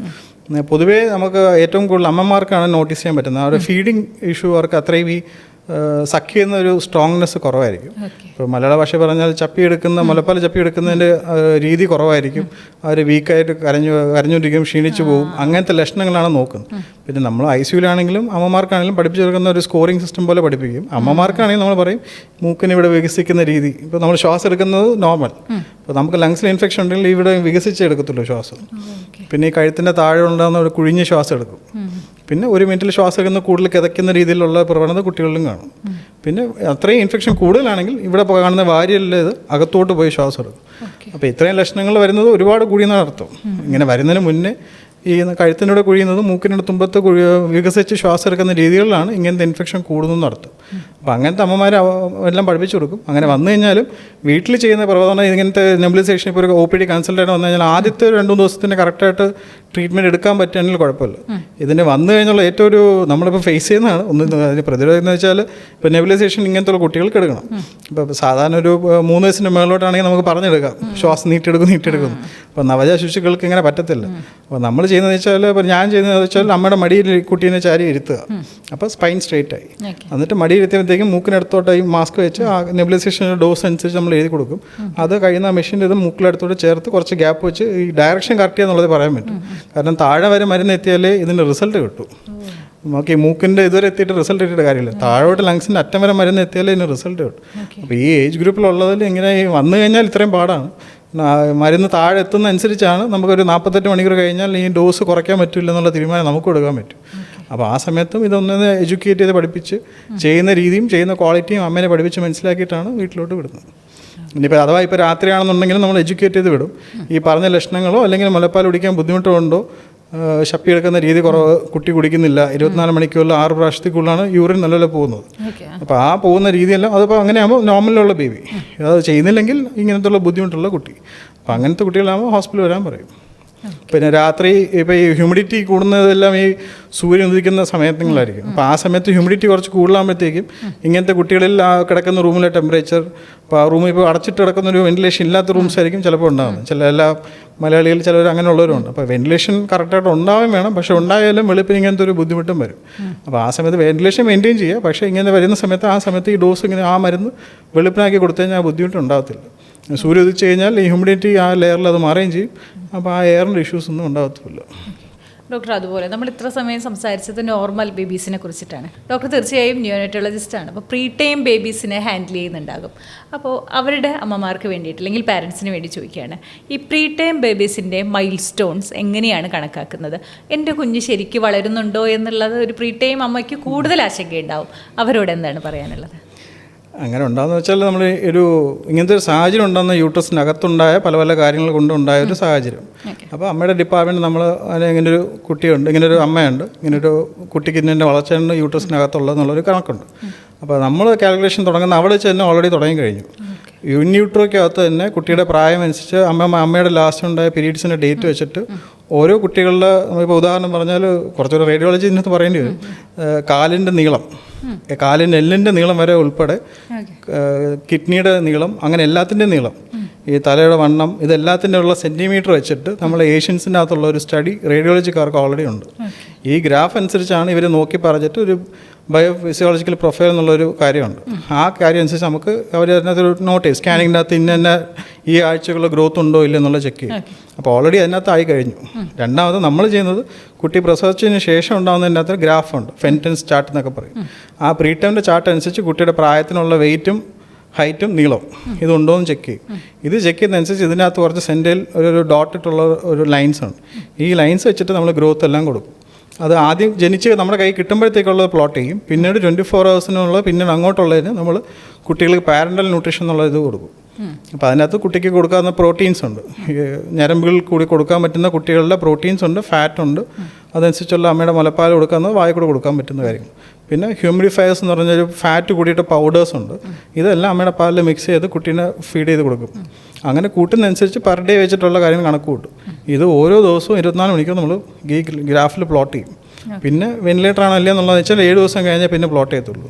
തലയുടെ വണ്ണം 7 ദിവസം ഒരിക്കൽ പ്ലോട്ട് ചെയ്യുന്നതിൻ്റെ പ്രാധാന്യം തലയുടെ വണ്ണം കൂടുന്നുണ്ടോ എന്നുള്ളതും കുട്ടിയുടെ കാലറീസ് എല്ലാം കറക്റ്റായിട്ടുണ്ടോ എന്നുള്ള കാര്യം. അവിടെ നിന്ന് കഴിഞ്ഞാൽ പിന്നെ ഈ ചാർട്ട് കഴിഞ്ഞ് കഴിഞ്ഞാൽ പിന്നെ നമ്മൾ നേരെ ട്രിവാൻഡ്രം ഡെവലപ്മെൻറ്റൽ സ്ക്രീനിങ് ചാർട്ട് എന്നുള്ള ചാർട്ടിൽ പോകും. അത് OPD വെച്ചായിരിക്കും കൂടുതൽ ചെയ്യുന്നത്. അത് നമ്മൾ എഡ്യൂക്കേറ്റ് എന്ന് വെച്ചാൽ അമ്മമാർക്ക് എഡ്യൂക്കേറ്റ് ചെയ്യുന്ന ആ ഗ്രാഫ് അനുസരിച്ച് അല്ലെങ്കിൽ ആ ചാർട്ട് അനുസരിച്ചുള്ളതിൽ ഓരോ കുട്ടികൾ ചെയ്യേണ്ട കാര്യങ്ങൾ ഓരോ പ്രായത്തിൽ തുടങ്ങേണ്ടതുമുണ്ട്, ഈ തീരേണ്ടതുമുണ്ട്. അപ്പോൾ തുടങ്ങിയത് കറക്റ്റായിട്ടാണോ എന്നുള്ളത് നോക്കും. ചിലപ്പോൾ തുടങ്ങുന്നത് 2 മാസം എക്സ്ട്രാ ആയിരിക്കും, പിന്നെ തീരുന്നതും ചിലപ്പോൾ തീരേണ്ടതായിരിക്കത്തില്ല, ചിലപ്പോൾ 2 മാസം എക്സ്ട്രാ എടുക്കുമായിരിക്കും. ആ കാര്യങ്ങൾ ഉണ്ടോ ഇല്ലെന്നുള്ളത് നോക്കുക എന്നുള്ളതാണ് പ്രാധാന്യം. ഈ പറഞ്ഞത് 6 മാസത്തിൽ കൂടുതൽ അങ്ങോട്ടോ ഇങ്ങോട്ടോ പോയി കഴിഞ്ഞാൽ ആ കുട്ടികളാണ് നമ്മൾ ഡെവലപ്മെൻറ്റൽ പീഡിയാട്രിക്സിൽ കാണിക്കുക. പിന്നെ അവരെയും കൂടെ കുട്ടീനെ ഉൾപ്പെടുത്തിക്കൊണ്ടാണ് എല്ലാ കാര്യങ്ങളും ചെയ്ത് നമുക്ക് ഏറ്റവും പ്രാധാന്യം സ്കൂളിൽ ചേർത്തുന്നതിന് മുന്നേ ഇങ്ങനത്തെ കുട്ടികൾ ഏത് രീതിയിൽ നമ്മൾ ക്ലാസിഫൈ ചെയ്യുക എന്നുള്ളതാണ് പ്രാധാന്യം. ഇപ്പോൾ സ്പെഷ്യൽ കിഡാണെങ്കിൽ ആ രീതിയിലുള്ള സ്കൂൾസ് നമ്മൾ ചൂസ് ചെയ്യുക. അതാവാതിരിക്കാൻ 2 വയസ്സ് തൊട്ട് നമ്മൾ ഇതെല്ലാം മോണിറ്റർ ചെയ്ത്, ഇപ്പോൾ ഒരു കുട്ടിയെ സംബന്ധിച്ച് എഴുതുക, വായിക്കുക, വരയ്ക്കുക, അങ്ങനെയുള്ള ഓരോ ചെയ്യേണ്ട കാര്യങ്ങളുണ്ട്. ഇതെല്ലാത്തിനും ട്രെയിനിങ് നേരത്തെ കൊടുത്ത് റെഡിയാക്കുക. അപ്പോൾ ആ കുട്ടി നോർമൽ ഒരു സാഹചര്യം കണ്ടു കഴിഞ്ഞാൽ ഈ കുട്ടി നേരത്തെ ട്രെയിനിങ് ആയി കഴിഞ്ഞാൽ ആ സ്കൂളിൽ ജോയിൻ ചെയ്യുന്നത് നോർമൽ ഒരു കുട്ടിയായിട്ടേ പോകത്തുള്ളൂ. ആ കോൺഫിഡൻസ് കൊടുക്കുക എന്നുള്ളതാണ് പാരൻസിനാണ് കൂടുതൽ. ഇത് പിള്ളേരിൽ ഇങ്ങനെ അവർ ആ പ്രായത്തിൻ്റെ ഭാഗമായിട്ട് കാണിക്കും, പക്ഷേ പാരൻസിന് ആ കോൺഫിഡൻസ് കൊടുക്കുക എന്നുള്ളതാണ് ഈ ചാർട്ട്സ് ഉപയോഗിക്കുന്നത്. അപ്പോൾ ഈ ചാർട്ട് നമ്മൾ നേരത്തെ കുട്ടികൾ കൊടുക്കുകയും ചെയ്യും. ഇതനുസരിച്ച് ഈ ചാർട്ട് തന്നെയാണ് നമ്മുടെ കേരള ഗവൺമെൻറ് ആരോഗ്യ വകുപ്പിൻ്റെ അകത്തൊരു കുട്ടി ജനിക്കുമ്പോൾ അമ്മമാർക്കുണ്ടാകുന്നൊരു ബുക്കുണ്ട്. ആ ബുക്കിനകത്ത് ഈ ചാർട്ട് എല്ലാം ഉണ്ട്. അപ്പോൾ അതിനനുസരിച്ചുള്ള കാര്യങ്ങൾ അത് വായിക്കുമ്പോൾ തന്നെ പകുതി എല്ലാ ഡൗട്ടും ക്ലിയർ ആവും. ഡോക്ടർ സംസാരത്തിനിടയിൽ ഒരു 2 തവണ പറഞ്ഞതാണ് ഈ നമ്മുടെ തലയുടെ വലിപ്പം കുഞ്ഞിൻ്റെ. ഇതെങ്ങനെയാണ് ഈ കുഞ്ഞിൻ്റെ തലയുടെ വലിപ്പവും ഈ ന്യൂറോളജിയും തമ്മിൽ കണക്ട് ചെയ്തിരിക്കുന്നത്? പിന്നെ ഒരു 2 വയസ്സിന് മുന്നേ കുഞ്ഞ് എന്തെങ്കിലും ഒരു ഓട്ടിസം സ്പെക്ട്രം കാറ്റഗറിയിലേക്ക് പോവുകയാണോ എന്നൊക്കെ ഒരു അമ്മയ്ക്ക് മനസ്സിലാക്കാൻ അങ്ങനെ പ്രത്യേകിച്ച് എന്തെങ്കിലും ഐഡൻറ്റിഫൈ ചെയ്യാൻ? 2 വയസ്സ് ആ സമയത്ത് പാടാണ്. പിന്നീടുള്ള പെർഫോമൻസ് അനുസരിച്ചാണ്. തലയുടെ വണ്ണം എന്ന് പറഞ്ഞാൽ തലയുടെ ഗ്രോത്ത് ആണ്. അത് തലച്ചോറിൻ്റെ അകത്തുള്ളതിൽ നമ്മൾ വൈറ്റ് മാറ്റർ ഗ്രേ മാറ്റർ എന്നൊക്കെ പറയും. അപ്പോൾ ആ ഗ്രേ മാറ്ററിൻ്റെ കൂട്ടത്തിൽ തന്നെയാണ് കുട്ടികളുടെ എല്ലാ മനുഷ്യർക്കും ഉണ്ടാകുന്നതിൻ്റെ അകത്തൊരു ചെറിയ സെറിബോ സ്പൈനൽ ഫ്ലൂയിഡ് എന്നൊക്കെ പറയുന്ന ദ്രാവകം. അപ്പോൾ ചില കുട്ടികളുടെ തലയുടെ വണ്ണം കൂടുതലാണെങ്കിൽ അതനുസരിച്ച് മോണിറ്ററിംഗ് ആണ്. ഇപ്പോൾ ജനിക്കുമ്പോഴേ തലയുടെ വണ്ണം കൂടുതലാണെന്നുണ്ടെങ്കിൽ തലച്ചോറിൻ്റെ അത് എന്തെങ്കിലും ഉണ്ടെങ്കിൽ നമ്മൾ ഇവിടെ ഒരു പ്രതലമുണ്ട്, ഈ ഒരു ഡയമണ്ട് ഷേപ്പിൽ വരുന്ന പ്രതലം. അതിനകത്ത് നമ്മൾ ന്യൂറോസോണോഗ്രാം എന്നുള്ളൊരു ടെസ്റ്റ് ചെയ്യും. അപ്പോൾ അതിൻ്റെ അകത്ത് തലയുടെ വണ്ണം കൂടുതലാണെങ്കിലും നമ്മളൊരു ഗ്രാഫാണ് ഈ തലയുടെ. ഇപ്പോൾ ഈ പ്രായത്തിൽ ഈ കുട്ടിക്ക് ഏഷ്യൻസിൻ്റെ അകത്തുള്ള കുട്ടികളിൽ ഇങ്ങനെ കാണപ്പെടുന്നതെന്നുള്ളതൊരു കമ്മ്യൂണിറ്റീസിൻ്റെ ഭാഗമായിട്ടുള്ളൊരു ഗ്രാഫ് നമുക്കുണ്ട്. IAPയുടെ ഗ്രാഫ്സാണ് നമ്മൾ കൂടുതൽ. WHO ഉണ്ട്, IAP WHO ഗ്രാഫ്സ് ഉണ്ട്. ആ ഗ്രാഫിനകത്ത് നമ്മൾ മോണിറ്റർ ചെയ്യും. അതുണ്ടെങ്കിൽ അതനുസരിച്ചുള്ള ടെസ്റ്റുകൾ ചെയ്യുക എന്നുള്ളതാണ് പ്രാധാന്യം. അപ്പോൾ അതിനകത്ത് ഒരു 3rd സെൻറ്ററിലെ താഴെയൊക്കെ ആണെങ്കിലാണ് കുറച്ചുകൂടെ അലേർട്ട് ആവേണ്ട കാര്യങ്ങൾ. തലയുടെ വണ്ണം കുറഞ്ഞാലും പ്രശ്നമാണ്, തലയുടെ വണ്ണം കൂടിയാലും പ്രശ്നമാണ്. അപ്പോൾ നോർമലാണോ അല്ലേ എന്നുള്ളതാണ് ഈ ഡോട്ടഡ് ലൈൻസ്. അതിപ്പോൾ ഗൂഗിളിലെല്ലാം നെറ്റ് ചെയ്ത് കിട്ടുന്നേ ഉള്ളൂ. അപ്പോൾ WHO IAP ഗ്രോത്ത് ചാർട്ടാണ് ഏറ്റവും കൂടുതൽ അക്സെപ്റ്റഡ് ആയിട്ടുള്ളത്. പിന്നെ ഓരോ പ്രായത്തിനനുസരിച്ചുള്ള WHOയ്ക്കകത്ത് തന്നെ ഓരോ ചാർട്ട്സ് ഉണ്ട്. അങ്ങനെയും ചെയ്യാം. ഇത് ഏതിനകത്ത് കണ്ടാലും പ്രായം കുറഞ്ഞാലും തലയുടെ വണ്ണം കുറഞ്ഞാലും പ്രശ്നമൊന്നുമല്ല, ഒരു മോണിറ്റർ ചെയ്യേണ്ട കുട്ടിയാണ്. മറ്റത് തലയുടെ വണ്ണം കൂടിയാലും ഈ പറയുന്ന നട്ടിലുള്ള വെള്ളം ഉണ്ടല്ലോ, ആ വെള്ളം ഉണ്ടാക്കുന്ന കുറച്ച് കാര്യങ്ങളുണ്ട്. അപ്പോൾ അങ്ങനത്തെ ഒരു കുട്ടിയാണോ നല്ലത് നോക്കുന്നത്. ഓക്കെ ഡോക്ടർ, ഒരു ക്വസ്റ്റ്യൻ കൂടി. അതായത് ചൂട് കാലം വരികയാണ്, അപ്പോൾ ഈ കുട്ടിക്ക് വേണ്ട ഹൈഡ്രേഷൻ കിട്ടിയോ? അതൊക്കെ നമ്മൾ മനസ്സിലാക്കുന്നത് കുട്ടി എത്ര തവണ യൂറിനേറ്റ് ചെയ്തു എന്നുള്ളതിനനുസരിച്ചാണോ? അല്ലെങ്കിൽ എപ്പോഴും നമ്മൾ ഈ പാമ്പേഴ്സൊക്കെ യൂസ് ചെയ്യുമ്പോൾ ഇതൊക്കെ എങ്ങനെയാണ് മോണിറ്റർ ചെയ്യുക? 2 ക്വസ്റ്റ്യൻ ഉണ്ട്. ഒന്ന്, പാമ്പേഴ്സ് ചെറിയ കുഞ്ഞുങ്ങൾക്ക് എപ്പോഴും യൂസ് ചെയ്യുന്നത് റെക്കമെൻഡഡ് ആണോ? 2, കുഞ്ഞുങ്ങളുടെ ഹൈഡ്രേഷൻ. ഒരു കാരണവശാലും നമ്മൾ ഈ പാമ്പേഴ്സ് അധികം ഉപയോഗിക്കുന്ന രീതി കുറയ്ക്കുകയാണ്. പക്ഷേ നമ്മൾ ചെയ്യേണ്ടതെന്ന് വെച്ചാൽ ആക്ച്വലി ട്രാവൽ ചെയ്യുമ്പോഴും ഇതൊക്കെ ഉപയോഗിക്കുന്നത് കുഴപ്പമില്ല. ഇപ്പോൾ ശരിക്കും പറഞ്ഞാൽ ന്യൂ ബോൺ ആയതുകൊണ്ട് ട്രാവൽ ചെയ്യുമ്പോൾ ഇതൊക്കെ മാറ്റാൻ എളുപ്പമാണ്. ഒരു ചെറിയൊരു കിറ്റും ഒരു ഡിസ്പോസൽ കിറ്റൊക്കെ വേണമെന്നുള്ളതേ ഉള്ളൂ. അല്ലെങ്കിൽ എൻ്റെ ICUവിൽ ഞാൻ ചെയ്യുന്നത് വെച്ചാൽ ഹോസ്പിറ്റലിൽ നമ്മൾ കയ്യിൽ കൊടുക്കുന്ന ഒരു കുട്ടി അമ്മയുടെ സൈഡിൽ എത്താമെന്ന് പറയുന്ന ഇപ്പോൾ പ്രസവം നോർമൽ ഡെലിവറിയിൽ ഒരു മണിക്കൂറിനകത്ത് കുട്ടിയെ കിട്ടും, കൊടുത്തു കഴിയും. ആ കൊടുക്കുന്ന സമയത്ത് തന്നെ നമ്മൾ എഡ്യൂക്കേറ്റ് ചെയ്യും. അതാണ് ഞാൻ ചെയ്തേക്കുന്നത്. അതായത് ഇപ്പോൾ കുട്ടീനെ കൊടുക്കുന്ന നമ്മുടെ ഹോസ്പിറ്റലിൽ കൊടുക്കുന്ന ഒരു ടൈപ്പ് ഓഫ് മെറ്റീരിയൽ തുണി, അതൊരു കോട്ടൺ ടൈപ്പ്, ടെറി കോട്ടണും അല്ല, വേറെ ടൈപ്പ് പോളിസ്റ്ററും അല്ല. ഇപ്പോൾ ഒരുപാട് മിക്സേഴ്സ് ഓഫ് കോട്ടൺ തുണിയുണ്ട്, അതിൽ പ്രിൻറ്റ് ചെയ്ത് വരുന്ന മഷീൻ്റെ പ്രശ്നം വരെയുണ്ട്. അപ്പോൾ അങ്ങനത്തെ മെറ്റീരിയൽ തുണി ഉപയോഗിക്കുന്ന അവിടെ തന്നെ കറക്റ്റായിട്ട് പൊതിഞ്ഞെടുത്തുകയാണെങ്കിൽ കുട്ടിയെ നമ്മൾ തിരിച്ചെടുക്കേണ്ട കാര്യമില്ല.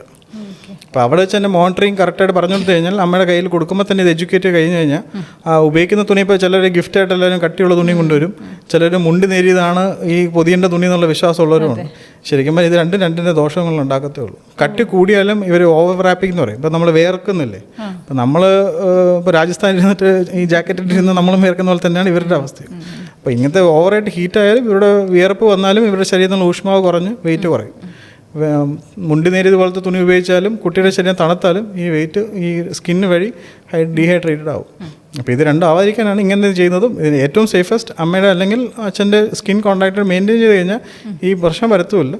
ഒരു ലെയർ തുണി വെച്ച് പൊതിഞ്ഞെടുത്താന്ന് പറയുന്നതും കയ്യിൽ ഗ്ലൗസും സോക്സ് ഉപയോഗിച്ച് പൊതിഞ്ഞെടുത്താന്നൊരു ക്യാപ്പൊക്കെ ഉപയോഗിക്കാമെന്ന് പറയും. ഇപ്പോൾ ചില കുട്ടികൾ നോക്കുമ്പോൾ ഒരു ക്രിസ്ത്യൻ സ്റ്റൈലിലുള്ള ഫേസ് മാത്രം കാണിച്ചിട്ടുള്ള ഇതിൽ അതാണ് ഏറ്റവും കറക്റ്റ്. അപ്പോൾ എയർ കോൺടാക്റ്റഡ് വരേണ്ടത് ഫേസിലുള്ള കണ്ണും ഈ ചിന്നിൻ്റെ ഇത്രയും ഭാഗം മാത്രം, ബാക്കിയെല്ലാം ഒരു ലെയർ തുണിക്കത്. ഇപ്പോൾ ചില കമ്പനികൾ നീളം കൂടി എന്ന് പറഞ്ഞാൽ 2 ലെയർ തുണിയെന്നല്ല, ഒറ്റ ലെയർ തുണിയിൽ പൊതിഞ്ഞെടുത്തത്. അപ്പോൾ ഈ വീട്ടിലൊക്കെ കുഞ്ഞായിരിക്കുമ്പോൾ ശരിക്കും എപ്പോഴും ഈ പാമ്പേഴ്സ് യൂസ് ചെയ്യേണ്ട ഒരു കാര്യമില്ല. തുണി ഉപയോഗിക്കുക എന്നുള്ളതാണ് ഏറ്റവും നല്ലത്. പിന്നെ ഡയപ്പർ റാഷ് വരുന്നതും ഈ പാമ്പർ ഉപയോഗിക്കുന്നതിൻ്റെ ദോഷം കൊണ്ടാണ്. ഇപ്പോൾ നമ്മൾ ആ ഡയപ്പർ ഉപയോഗിക്കുമ്പോഴേക്കും തന്നെ ആ സ്കിന്നൊരു പ്രതലം പോലെ ഒരു കവറായി. ഇപ്പോൾ ഇന്നർ വേസ് ഉപയോഗിക്കുന്നതിനകത്തെല്ലാം എയർ ബ്രീത്തബിളാണ്. ആ ഒരു മീഡിയം പോയി. പിന്നീട് അവിടെ ഈ മോഷൻ യൂറിനോടെ മിക്സ് ചെയ്ത് വരുമ്പോഴത്തേക്കുള്ള പ്രതലം യൂറിയ കോമ്പൗണ്ട്സ് പോലെ ആയി. അത് ഈ സ്കിന്നിൽ ടച്ച് ചെയ്യുമ്പോഴാണ് ഈ ഇഷ്യൂസ് കെമിക്കൽ ഒരു കോൺടാക്ട് ഡെർമറ്റൈറ്റിസ് പോലെ വരുന്നത്. അപ്പോൾ എയർ കോൺടാക്ട് ആ ഭാഗത്ത് വരുന്നുണ്ട് ഇങ്ങനെ ഒരു പ്രശ്നമില്ല. അപ്പോൾ കയ്യിൽ നിന്ന് തുണി ഉപയോഗിക്കുകയാണെങ്കിൽ ഈ പ്രശ്നവുമില്ല. തുണി ഉപയോഗിക്കുകയും ആ മോഷൻ പോകുന്ന ഭാഗങ്ങളിൽ എയർ കോൺടാക്ട് വരുന്നതാണ് ഏറ്റവും നല്ലത്. വിയർത്താലും ഈ പ്രശ്നം കൂടുതലായിട്ടും വരും. പിന്നെ എപ്പോഴും ഈ ഡയപ്രാന്നുള്ള കോൺഫിഡൻസിൽ ചില അമ്മമാർ പ്ലാനിങ് തെറ്റും. മോഷൻ പോയത് ഇപ്പോഴെന്നൊക്കെ വിചാരിച്ച് അങ്ങനെയൊക്കെ ഉള്ള കാര്യങ്ങൾ. അപ്പോൾ ഇടയ്ക്ക് ഇത് ഉപയോഗിക്കുന്ന രാത്രിയിൽ പോലും ഇടയ്ക്ക് നോക്കുക എന്നുള്ളതാണ് പ്രാധാന്യം. പിന്നെ തേർഡ് അവറിൽ ഫീഡ് ഉള്ളതുകൊണ്ട് അമ്മമാർക്ക് ഇത് നോക്കാൻ പറ്റും. മിസ്സായി പോകാൻ ചാൻസ് കുറവാണ്. പിന്നെ ഇത് വരാതിരിക്കാനുള്ള പ്രിവെൻഷൻ. ഇത് ഉപയോഗിച്ചിട്ട് വന്നു കഴിഞ്ഞാൽ കഴിയുന്നത് എയർ കോൺടാക്ട് അവിടെ കിട്ടുകയും ഒരു 2 ആഴ്ചത്തേക്ക് ഇങ്ങനത്തെ സാധനങ്ങൾ ഉപയോഗിക്കാതിരുന്നു കഴിഞ്ഞാൽ പ്രശ്നം മാറും. പിന്നീട് അതിൻ്റെ മുഖത്ത് നമ്മൾ ക്രീം ഇടുന്നത്. എല്ലാത്തിനും ക്രീം ഇടണമെന്ന കാര്യമില്ല. ആദ്യമേ ചെറിയൊരു ചുമപ്പുണ്ടെങ്കിൽ തന്നെ ഇത് ഉപയോഗിക്കാതിരിക്കുകയും തുണി ഉപയോഗിക്കുമ്പോൾ തന്നെ ആ ക്രീമിൻ്റെ ഇടേണ്ട ആവശ്യമില്ല. ഇപ്പോൾ ഒരു കുരു പോലെ മോക്കുരു പോലെ തന്നെ അങ്ങനത്തെ ഒക്കെ ആകുമ്പോഴാണ് നമുക്ക് ഈ ക്രീംസിൻ്റെ ആവശ്യം. പിന്നെ കഴിയുന്നത് ഇങ്ങനത്തെ സ്റ്റേജ് ആവാതിരിക്കാൻ ഇത് ഉപയോഗിക്കാതിരിക്കുകയാണ് ഏറ്റവും നല്ലത്. ഡോക്ടർ, അതുപോലെയാണ് നമ്മൾ ഈ റെസ്പിറേറ്ററി ഇഷ്യൂസിനെ കുറിച്ച് സംസാരിച്ചു. അപ്പോൾ കുഞ്ഞിന് ഡോക്ടർ പറഞ്ഞതുപോലെ എന്തെങ്കിലും ബുദ്ധിമുട്ടുണ്ടെന്ന് അമ്മയ്ക്കോ പാരൻസിനോ അനുഭവപ്പെട്ടാൽ പ്രത്യേകിച്ച് എന്തെങ്കിലും കെയർ എടുക്കേണ്ടതുണ്ടോ? നമ്മൾ ലങ്സിൽ ഇൻഫെക്ഷൻ വരുമ്പോഴത്തേക്ക് നേരത്തെ പറഞ്ഞ പോലെ ഫീഡിങ് പാറ്റേൺ നമ്മൾ നോക്കും. ഇത് കഴിഞ്ഞ് നമ്മൾ മാറ്റി കിടത്താൻ നോക്കുന്ന സമയങ്ങളിൽ നമ്മൾ ഐസിയുലും ചെയ്യുന്ന അതാണ് ഈ ഷോൾഡർ റോൾ എന്നൊരു കാര്യം ഉപയോഗിക്കും. അതേപോലെ കുറച്ച് വണ്ണമുള്ളൊരു തുണി ചുരുട്ടിയെടുക്കും. ഒരു സിലിണ്ടർ ഷേപ്പിൽ നീളത്തിൽ ചുരുട്ടിയെടുത്തിട്ട് കുട്ടിയുടെ ഷോൾഡർ ബോണില്ലേ 2 ജോയിൻറ്റ് ഇതിൻ്റെ പുറകിലായിട്ട് കെട്ടിക്കിടത്തും. അങ്ങനെ കിടത്തുമ്പോഴുള്ള ഗുണം എന്ന് പറഞ്ഞാൽ മൂക്കിൽ നിന്ന് ശ്വാസം എടുക്കുന്ന രീതി ഇങ്ങനെ താഴ്ന്നോട്ട് ഇരിക്കത്തുമില്ല, കൂടുതലായിട്ട് ഇരിക്കത്തുമില്ല. അപ്പോൾ ഇത് പൊസിഷൻ കറക്റ്റ് ചെയ്തിരിക്കാൻ തന്നെ കുട്ടിക്ക് ബുദ്ധിമുട്ടുണ്ടെങ്കിലും ഇത് കറക്റ്റായിട്ട് കിടത്താനും പറ്റും. പിന്നെ ചില എക്സ്റേക്കകത്ത് നമ്മൾ നോക്കുമ്പോൾ ഒരു സൈഡ് ലങ്സ് ആണ് കൂടുതൽ ഇൻഫെക്ഷൻ എന്നുള്ള വരുന്ന ചില പാച്ചസ് ഒക്കെ വരും. ചിലപ്പോൾ ഒരു മനുഷ്യൻ്റെ ലങ്സ് ശരിക്കും പറഞ്ഞാൽ റൈറ്റ് സൈഡിലുള്ളത് 3 രീതിയിലുണ്ട്, ഇപ്പുറത്തുള്ള 2 രീതിയിലാണ്. അപ്പോൾ ഇതിനകത്ത് ചില സമയങ്ങളിൽ ഒരു സൈഡ് കൂടുതലാന്ന് പറഞ്ഞു കഴിഞ്ഞാൽ ആ സൈഡ് മേളോട്ടേക്ക് കിടത്തി കഴിഞ്ഞാൽ ഇതിനുള്ള സെക്രീഷൻസ് കുറയും. അപ്പോൾ ഒരു സൈഡിലോട്ട് ചരിച്ചെടുത്തുന്ന രീതി നല്ലതാണ്. ഇതേപോലെ നേരെ കിടക്കുകയാണെങ്കിൽ ഷോൾഡറിൻ്റെ പുറകിൽ ഇങ്ങനത്തെ ഒരു സോഫ്റ്റ് ആയിട്ടുള്ള റോൾ ഉപയോഗിച്ച് കിടത്തുമ്പോഴത്തേക്കും ശ്വാസം പോകുന്ന വഴിയും ക്ലിയറായി കിട്ടുകയും ചെയ്യും. അപ്പോൾ അങ്ങനെ ആകുമ്പോൾ ആ കുട്ടിക്ക് കറക്റ്റായിട്ട് ശ്വാസം എടുക്കാനുള്ള ബുദ്ധിമുട്ട് കിടന്നുകൊണ്ട് വരത്തില്ല. മറ്റേ മുലപ്പാൽ കൊടുക്കുന്ന സമയത്ത് പൊസിഷൻ അത് തന്നെയാണ് മെയിൻറ്റെയിൻ ചെയ്താണ് നമ്മൾ താഴെ കിടത്തുന്നത്. സെയിം പൊസിഷനാണ് ഇവിടെയും വരുന്നത്. അപ്പോൾ ഇത് ചെസ്റ്റ് ഇങ്ങനെ ലിഫ്റ്റ് ചെയ്ത് കൊടുക്കുമ്പോഴത്തേക്കും കുട്ടിക്ക് ഫീഡിങ് ഇഷ്യൂ വരത്തില്ല. സെയിം ഇത് തന്നെ കുട്ടീനെ ബെഡിൽ കിടത്തി കഴിഞ്ഞാൽ താഴോട്ട് ഇരിക്കത്തുമില്ല, ശ്വാസം എടുക്കാൻ കറക്റ്റായിട്ട് വഴിയും പോവുകയും ചെയ്യും, ബുദ്ധിമുട്ടുണ്ടാകത്തുമില്ല. അപ്പോൾ കുഞ്ഞുങ്ങളെ നോർമലി ഒരു ബെഡിൽ കിടത്തുന്ന പൊസിഷൻ ഏതാണെന്ന് ചോദിച്ചാൽ ഈ കുഞ്ഞി തലേണയൊക്കെ വെച്ച് കിടത്തണോ? അല്ല, ഇങ്ങനെ ഈ പറഞ്ഞ ഷോൾഡറുകൾ പുറകെ വെച്ച് കിടത്തുന്നതാണ് ഏറ്റവും സേഫ്. ഇപ്പോൾ വയറിനകത്ത് ഗ്യാസ് ഉണ്ടെങ്കിലും അത് വയറിങ്ങനെ കുറച്ച് അപ്ലിഫ്റ്റ് ചെയ്ത് കിട്ടുകയും ചെയ്യും. ആ ഗ്യാസ് ഉണ്ടെങ്കിൽ അത് നേരെ അങ്ങ് പൊയ്ക്കോളും. ലങ്സിലോട്ട് പോകുന്നത് വളരെ കുറവാണ്. ഇപ്പോൾ ഐസിയുവിൽ നമ്മൾ തന്നെ ചെയ്യുന്നത് സെയിം തന്നെയാണ് നമ്മൾ ഫോളോ ചെയ്യുന്നത്. ഡോക്ടർ, അതുപോലെയാണ് കുറേ പാരൻസിന് പ്ലാനിങ് ഉണ്ടാവും ഡെലിവറി നാട്ടിലാക്കാം, അത് കഴിഞ്ഞിട്ട് കുഞ്ഞിനെ പുറം രാജ്യങ്ങളിലേക്ക് അവർ ജോലി ചെയ്യുന്ന ഇടങ്ങളിലേക്ക് കൊണ്ടുപോകുക എന്നുള്ളത്. ഈ പ്ലാനിങ്ങിൻ്റെ ഭാഗമായിട്ട് നമ്മൾ ഏതെങ്കിലും പ്രത്യേക വാക്സിൻസ് എടുക്കേണ്ടതുണ്ടോ? അത്തരം അവയർനെസ് ആവശ്യമുണ്ടോ? നമ്മൾ അറ്റ് ബർത്തിൽ നമ്മൾ പ്രോട്ടോകോൾ ഫോളോ ചെയ്യുന്നത് ഇന്ത്യയിലുണ്ടാകുന്ന IAP ഇമ്മ്യൂണൈസേഷൻ ഷെഡ്യൂൾ നമ്മുടെ അസോസിയേഷൻ്റെ ഭാഗമായിട്ടുള്ളൊരു ഷെഡ്യൂൾസാണ്. അതിൻ്റെ അകത്തുള്ള മറ്റുള്ള വ്യത്യാസം പ്രോട്ടോകോൾ അനുസരിച്ചാണെങ്കിലും ഇന്ത്യയിൽ ഏത് കുട്ടി ഇപ്പോൾ അവിടെ നിന്ന് ഇങ്ങോട്ട് വന്ന് ജനിച്ചാലും അത് നമ്മൾ അങ്ങോട്ട് എഡ്യൂക്കേറ്റ് ചെയ്യും. പിന്നെ പാരൻറ്റിൻ്റെ ഇഷ്യൂ ഇപ്പോൾ ജനിച്ചിട്ട് 10ാം ദിവസമാണ് തിരിച്ച് ഫ്ലൈ ബാക്ക് ചെയ്യുന്നുണ്ടെങ്കിൽ ആദ്യത്തെ അറ്റ് ബർത്ത് മാത്രമേ ഇവിടെ കിട്ടത്തുള്ളൂ, 6 വീക്സ് കിട്ടത്തില്ല. അപ്പോൾ ഇന്ത്യൻ പ്രോട്ടോകോൾ അനുസരിച്ച് അറ്റ് ബർത്ത് കൊണ്ട് 6 വീക്സ്, 10 വീക്സ്, 14 വീക്സ്. അപ്പോൾ ചില അമ്മമാരും പാരൻസ് പ്ലാൻ ചെയ്തിട്ടേ തിരിച്ചു പോകത്തുള്ളൂ. ചിലർ പറയും 9 മാസം കഴിഞ്ഞേ പോകത്തുള്ളൂ എന്ന് പറയും, ചില അമ്മമാരെ 1 വർഷം കഴിഞ്ഞേ പോകത്തുള്ളൂ എന്ന് പറയും. അപ്പോൾ ഈ വാക്സിൻസ് അത്രയും കിട്ടുകയും ചെയ്യും, അതനുസരിച്ച് പോവുകയും ചെയ്യും. പിന്നെ ജിയോഗ്രഫിക്കലി ഇവർ പോകുന്ന സ്ഥലങ്ങളിലുള്ള ഇൻഫെക്ഷൻസിൻ്റെ പ്രവൃത്തിയാണ് വ്യത്യാസം. പേഷ്യൻ ഇൻഫെക്ഷൻസ് ആയിരിക്കില്ല മറ്റുള്ള രാജ്യങ്ങളിൽ വരുന്ന. ഇപ്പോൾ ഒരു ഉദാഹരണം ഓസ്ട്രേലിയ, ജർമ്മനി അങ്ങനത്തെ ഉള്ള രാജ്യങ്ങൾ എൻറ്റയർ കോണ്ടിനെൻറ്റേ മാറി, കാനഡയും മാറി. അപ്പോൾ അങ്ങനത്തെ ഉള്ള രാജ്യങ്ങളിൽ ഇപ്പോൾ ചില ആൾക്കാർ ഇപ്പോൾ മൈഗ്രേറ്റ് ചെയ്യുന്ന മുന്നേ തന്നെ വാക്സിൻ എടുത്തിട്ടുണ്ടെന്നുള്ള വാക്സിൻ കാർഡിൽ കണ്ടിട്ട് കാര്യമില്ല. ജനിച്ചിട്ടുള്ള കുട്ടിയും കുട്ടി ജനിച്ച ഹോസ്പിറ്റലിലുള്ള വാക്സിൻ്റെ കാർഡ് പോലെ തന്നെ ആ ഹോസ്പിറ്റലിലുള്ള ഒരു ഓത്തറൈസേഷൻ ലെറ്റർ വെച്ചിട്ടാണ് ചോദിക്കുന്നത്. അപ്പോൾ അതിനകത്ത് പൊതുവേ നമ്മൾ നോക്കുന്ന ഫ്ലൂ വാക്സിൻസും, ചിക്കൻ ബോക്സിൻ്റെ വാക്സിൻ, ടൈഫോയിഡിൻ്റെ വാക്സിൻ, പിന്നെ മെനിഞ്ചൈറ്റിസിൻ്റെ വാക്സിൻ, ഇത്രയും വാക്സിൻസിൻ്റെ ഷെഡ്യൂൾ കവറേജ് ഉണ്ടോ ഇല്ലയോ എന്നുള്ളതാണ് ഇത്. അപ്പോൾ ഓരോ രാജ്യങ്ങളിലെ എംബസി അനുസരിച്ച് അവരുടെ വിസയുടെ അനുസരിച്ച് നമ്മൾ കൊടുക്കാറുമുണ്ട്. ചിലവർ സെയിം ബ്രാൻഡിന് അവിടെ കിട്ടുന്ന, അപ്പോൾ യൂണിവേഴ്സലി കിട്ടുന്ന ബ്രാൻഡ് എടുക്കുകയാണെങ്കിൽ അതനുസരിച്ച് എവിടെ പോയാലും അവർക്ക് വാക്സിനേറ്റ് ചെയ്യാൻ പറ്റും. അപ്പോൾ കഴിയുന്നതും അങ്ങനത്തെ ഉള്ള ഹോസ്പിറ്റൽസ് എല്ലാം നമ്മൾ അങ്ങനെ ഇപ്പോഴത്തെ ഇന്ത്യ വളരെ ഡെവലപ്ഡ് ആയിട്ടുള്ള കൺട്രി ആയതുകൊണ്ട് എല്ലാ ബ്രാൻഡ്സ് കിട്ടുന്ന ഒരു രാജ്യമായതുകൊണ്ടും നമ്മുടെ ഹെൽത്ത് സിസ്റ്റം അങ്ങനത്തെ സെക്ടർ ആയതുകൊണ്ടും വലിയ കുഴപ്പമൊന്നും ഉണ്ടാവില്ല. ഓക്കെ ഡോക്ടർ, ഇത് കേൾക്കുമ്പോൾ തോന്നുന്നൊരു സംശയമാണ്. നമ്മൾ ചില മതത്തിൻ്റെ പേരിലായാലും ചിലപ്പോൾ ചില പാരമ്പര്യ വൈദ്യത്തിൻ്റെ ഒക്കെ പേരിലായാലും വാക്സിനെ എതിർക്കുന്ന വളരെ മൈനോറിറ്റി ആണെങ്കിൽ പോലും അത്തരം മനുഷ്യരുണ്ടെങ്കിൽ ഞാനൊരു ന്യൂനറ്റോളജിസ്റ്റിനോട് ചോദിക്കുകയാണ്, എന്തുകൊണ്ട് ന്യൂ ബോൺ ബേബീസിന് പറഞ്ഞിരിക്കുന്ന വാക്സിൻ കൃത്യമായി എടുക്കണം? അതിൻ്റെ ഒരു പ്രാധാന്യം എന്താണ്? പ്രാധാന്യം എന്ന് വെച്ചാൽ ഇപ്പോൾ ഈ പറഞ്ഞ ഇൻഫെക്ഷൻസ് ഇപ്പോൾ എടുക്കാത്തൊരു കുട്ടി, നമ്മളിപ്പോൾ ഒരു കുട്ടിക്ക് ഒരു ഇപ്പോൾ ഉദാഹരണം എടുക്കാത്തൊരു കുട്ടി 8-ാം വയസ്സിൽ വന്നിട്ട് നമുക്ക് വരുന്നു, ഒരു ഇൻഫെക്ഷനായിട്ട് വരുന്നു. നമുക്ക് ആ കുട്ടീനെ നമ്മൾ ജനിച്ച സമയത്തുള്ള കാർഡ് ചോദിക്കുന്നു, ഇതേ ചോദിക്കുന്നു. ഈ 8 വർഷം നടന്നത് എന്താ നമുക്ക് പറഞ്ഞുള്ളൂ. അപ്പോൾ നമ്മൾ കാർഡ് വാക്സിൻ കാർഡിനകത്ത് കൊടുത്തിട്ടുണ്ടോ ഇല്ലെന്ന് പാരൻസ് ചോദിക്കുമ്പോൾ പാരൻസാണ് ഉണ്ടോ ഇല്ലെന്ന് പറയുന്ന രണ്ടാമത്തെ കാര്യം. അതേപോലെ തന്നെയാണ് ഒരു പ്രതിരോധ ശക്തിക്കുള്ള ഇൻഫെക്ഷൻസ് ഈ പ്രായങ്ങളിൽ കുറഞ്ഞു വരും എന്നുള്ളതാണ്, അതിനെ ബൂസ്റ്റ് ചെയ്യുന്നുള്ളതാണ് പ്രാധാന്യം. അപ്പോൾ അങ്ങനത്തെ അല്ലാതെ ഇൻഫെക്ഷൻ വന്നു കഴിഞ്ഞാൽ തലച്ചോറിനെ വരെ ബാധിക്കാം, മറ്റുള്ള പ്രശ്നങ്ങളോട്ട് പോകാം, ICU വെന്റിലേറ്ററും കോമ സ്റ്റേജിലും വരും. അപ്പോൾ ഒരു കാര്യം, ഇങ്ങനത്തെ ഒരു കാര്യം എൻഡ് റിസൾട്ട് ഇതാണെങ്കിലും ഇതാവാതിരിക്കാനൊരു മരുന്നുള്ളതെന്ന് പറയുന്നതാണ് വാക്സിൻസ്. പിന്നെ അതിൻ്റെ ഒരു കോൺട്രവേഴ്സി പണ്ടുണ്ടാകുന്ന അറിയില്ല, ഒരു വാക്സിൻ ഇറക്കുമ്പോഴത്തേക്കും ഉണ്ടാകുന്ന മറ്റുള്ള രാജ്യങ്ങൾ തമ്മിലുള്ള പ്രശ്നങ്ങളും പല കാര്യങ്ങളാണ് സൈക്കോളജിക്കലി ഇതിൻ്റെ ഒരു ബേസ്മെൻറ്റ്. പക്ഷേ നമുക്ക് പ്രാധാന്യം നമ്മുടെ പിള്ളേർ, അങ്ങനെ നമ്മൾ വാക്സിൻ എടുക്കുന്നു. നമുക്കെല്ലാവർക്കും വെൽബീയിങ് ഓഫ് ദ ബേബി എന്നുള്ളത് തന്നെയാണ് നമ്മുടെ വാക്സിൻ ബുക്സിനകത്തുള്ളത്. അപ്പോൾ ഈ വാക്സിൻ കൊടുക്കുന്നത് ഇങ്ങനത്തെ ഇന്ത്യയിൽ ഇത്രയും ഫെസിലിറ്റി ഉള്ളതുകൊണ്ട് ഇപ്പോൾ ഇതില്ലാത്ത രാജ്യങ്ങളുണ്ട്. അപ്പോൾ അതനുസരിച്ചുള്ള ദോഷങ്ങളും ഉണ്ട്, ഭവിഷ്യത്തുകളും ഉണ്ട്. അപ്പോൾ അത് ഇപ്പോൾ ആസ് എ പാരൻറ്റ് അവരുടെ റൈറ്റ്സ് ആണ്. പക്ഷേ അതിനെക്കാട്ടും വലിയ റൈറ്റ്സ് ആണ് ഒരു കുട്ടി, ജനിച്ചൊരു കുട്ടിക്ക് ഇത് അറിയത്തില്ല, എനിക്ക് എടുത്തിട്ടുണ്ടോ. ഇപ്പോൾ ഇങ്ങനെ ഒരു സാഹചര്യത്തിൽ 8 വയസ്സ് കഴിഞ്ഞപ്പോഴാണ് പറയുന്നത് നേരത്തെ ഒരു വാക്സിൻ എന്നുള്ളത്. അപ്പോൾ അതിന് ശരിക്കും ആ സമയത്തും അങ്ങനെ ഉണ്ടായാൽ പോലും ക്യാച്ചപ്പ് ഇമ്മ്യൂണൈസേഷൻ എന്നുള്ളൊരു ഷെഡ്യൂൾസ് ഉണ്ട്.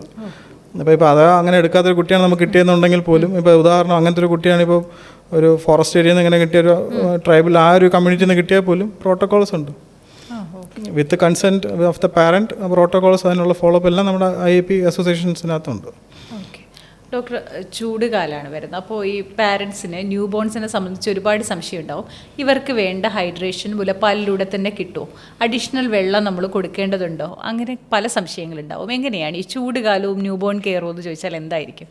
ന്യൂ ബോൺ കണ്ടിട്ട് അത് ആകെ അമ്മയുടെ ഡയറ്റാണ് പ്രാധാന്യം. ഇപ്പോൾ എല്ലാവർക്കും കോമൺലി അറിയുന്ന മുലപ്പാൽ എന്ന് പറഞ്ഞാൽ ഒരു രീതിയിലുള്ള പാലല്ല, 2 രീതിയിലുള്ള പാലുണ്ട്. ഇപ്പോൾ ഒരു മനസ്സിലാക്കാൻ വേണ്ടി പറയുകയാണെങ്കിൽ വെള്ളം പോലത്തെ പാലുണ്ട്, തൈര് പോലത്തെ പാലുമുണ്ട്. ഈ തൈര് പോലത്തെ പാലാണ് ഇവരുടെ ആഹാരം, വെള്ളം പോലത്തെ പാലാണ് ഇവർക്ക് ദാഹജലം. അപ്പോൾ ഒരു മാറിൽ ഈ പറയുന്ന ഓരോ 3 മണിക്കൂർ വെച്ചിട്ടാണ് നമ്മൾ ഫീഡിങ് പറയുക. ഈ പറയുന്ന 3 മണിക്കൂർ കുട്ടി കൊടുക്കേണ്ടതാണെങ്കിൽ പോലും ഈ പറയുന്ന സമയമാണ് അമ്മയുടെ ശരീരത്തിലെ പാലുണ്ടാകുന്ന ഉൽപ്പാദനത്തിനുള്ള സമയം. അത് കറക്റ്റാണെങ്കിൽ തന്നെ ഈ പ്രശ്നം ഉണ്ടാകത്തില്ല. ആ പോയിന്റിലാണ് ശരിയാക്കുന്നത്. അപ്പോൾ കുട്ടിക്ക് കിട്ടുന്ന എടുക്കേണ്ട ഒരാളാണ്, കൊടുക്കേണ്ട ആൾ കറക്റ്റാണ് എന്നുണ്ടെങ്കിൽ കുട്ടിയുടെ റിസൾട്ട് കാണാൻ പറ്റും. അപ്പോൾ അമ്മ കുടിക്കുന്ന വെള്ളത്തിൻ്റെ ശരീരത്തിന് ഇപ്പോൾ ഒരുപാട് കുടിക്കണമെന്നല്ല പറയുന്നത്, ബോഡി വെയിറ്റ് അനുസരിച്ചാണ് ഉള്ളത്. ഒരു അപ്രോക്സിമേറ്റ് ഒരു ആവറേജ് ഒരു 4 ലിറ്റർ, ഹൈറ്റ് അനുസരിച്ചുള്ള കാര്യങ്ങളുണ്ട്. ആവറേജായിട്ട് പറയുകയാണെങ്കിൽ ഒരു 4 ലിറ്റർ വെള്ളങ്ങളും കുടിക്കുക എന്നുള്ളതാണ് പ്രാധാന്യം. പിന്നെ കഴിക്കുന്ന ഡയറ്റ്, ഇപ്പോൾ ഞാൻ കോമൺലി പറയുന്ന എഡ്യൂക്കേറ്റ് ചെയ്യുന്നത് ചോറ് കുറയ്ക്കുക, കറികൾ കൂട്ടുക. അതിൻ്റെ കൂട്ടത്തിൽ ഈ പറയുന്ന 4 ലിറ്റർ കൂടുതൽ ആവറേജായിട്ട് പറയുമ്പോൾ 4 ലിറ്റർ വെള്ളം കുടിക്കുക. പിന്നെ ഉറക്കം, ഒരു 8 hours സ്ലീപ്പ്. പിന്നെ സ്ട്രെസ് ഇല്ലായിരിക്കുക. ഇതെല്ലാം ഒരു പിറ്റ്യൂട്ടറി ഗ്ലാൻഡിലുള്ള ഒരു പ്രൊലാക്റ്റിൻ എന്നുള്ള ഹോർമോണിൻ്റെ ഒരു ഇൻഫ്ലക്സ് ആണ് ഈ പറയുന്ന എല്ലാ കാര്യങ്ങളും.